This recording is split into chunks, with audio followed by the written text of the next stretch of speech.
আসসালামু আলাইকুম। আসসালামু আলাইকুম। আজকে 16 ডিসেম্বর। আজকে আমরা আসলে সুন্দর সকাল তো আজকে আমরা কমপ্লিট করব, হাঁটবো। আজকে দৌড়াবো না, হাঁটবো। তো চলুন বিসমিল্লাহ বলে শুরু করি। আজকে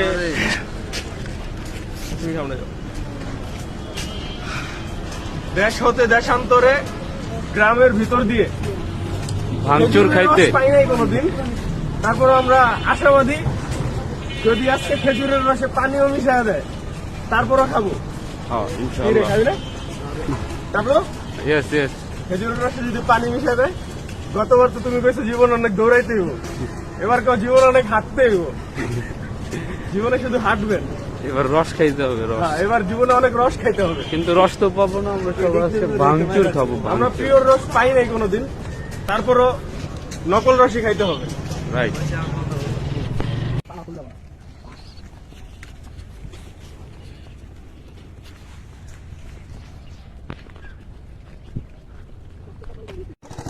বেরিয়ে খাও।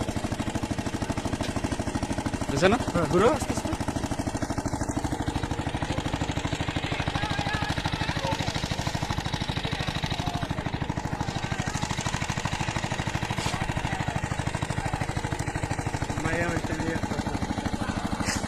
আজকে এনারুল কইছে কি ফার্মের পোল্ট্রি দেখছস না?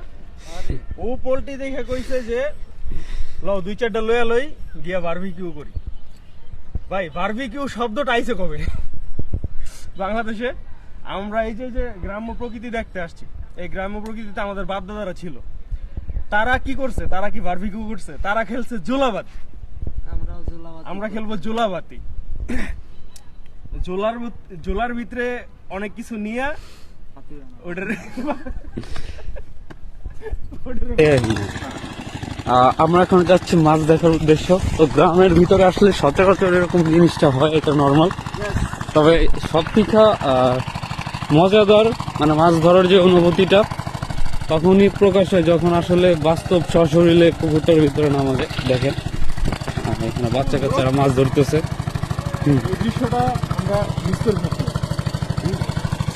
ভাবা যায় যে এখানে আসলে ফিলিংসটা আসলে বোঝানো যাবে না ওইভাবে যদি এখানে বাস্তবে না নামা যায়। এই যে এই জায়গায় এই ঠান্ডার সময় এই যে অনেকগুলো নামছে, চিন্তা করো একবার। এদের আমরা কিন্তু এই যে কেস করে জুতো করে খালি পায়ে এরকম একটা জায়গায় নাইমা কাদার মধ্যে হাতানো, বুঝো মিয়া বিষয়টা কি? হাত পুরো ফ্রোজেন হয়ে যাবে পুরো শরীর।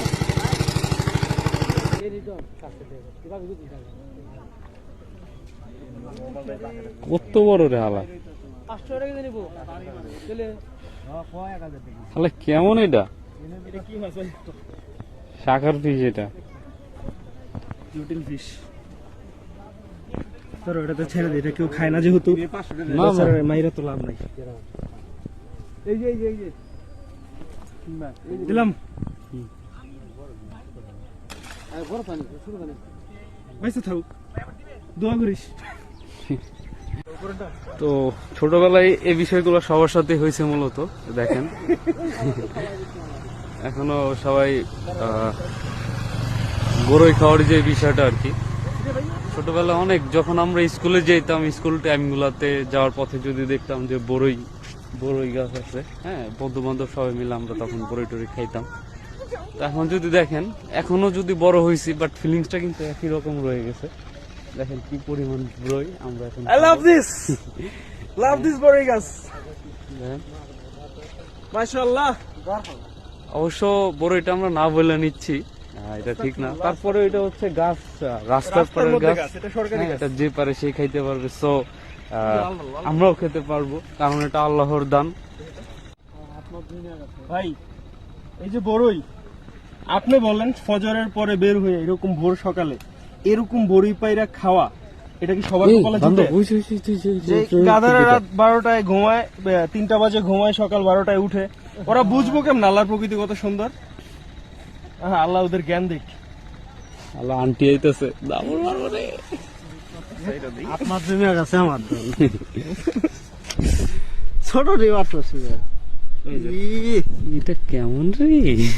আমার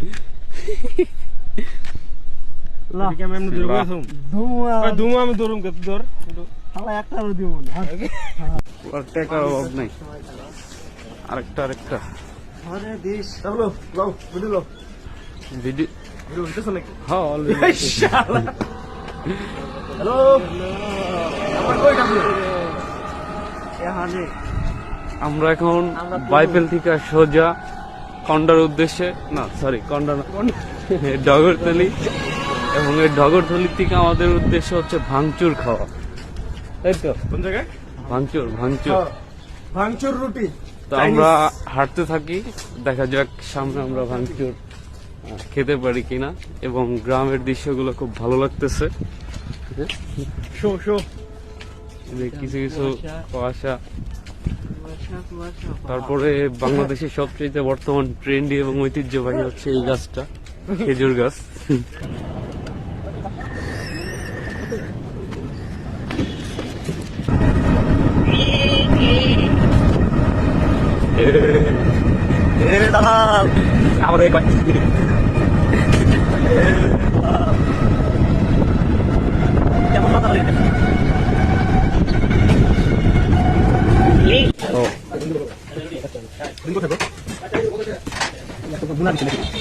আজকে সবজি রে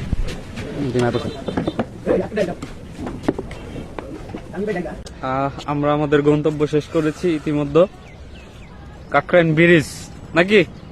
হ্যাঁ না, ক্লোজলি আহ। তো শেষ এন্ডিংটা ভাই আপনি দিয়ে দেন। আমি দেব নাকি এটা হইছে আমাদের আমাদের এই যে সকালে যে হাঁটার যে অভ্যাস, এটাকে ধরে রাখা উচিত। আমাদের যে এই যে রাতে যে লেট করে ঘুমানোর অভ্যাস, সেটাকে যত দ্রুত সম্ভব জীবন থেকে বিদায় করে দেওয়া উচিত। ঠিক আছে, জীবনে অনেক হাঁটতে হবে ভাই, জীবনে অনেক হাঁটতে হবে আর অনেক দৌড়াইতেও হবে। তো এই জন্য এই সকালে হাঁটার অভ্যাসটা করতে হলে প্রথমত রাতের ঘুমটা দ্রুত ঘুমাইতে হবে, বাস। ফজর পড়লে মনটাই ফ্রেশ থাকে, ফজরের নামাজটা পড়লে মনটা ফ্রেশ থাকে, এটা সত্যি কথা। ওকে, আসসালামু আলাইকুম, গুড বাই, দেখা হবে কোনো আর একটি ভিডিওতে। প্রফেশন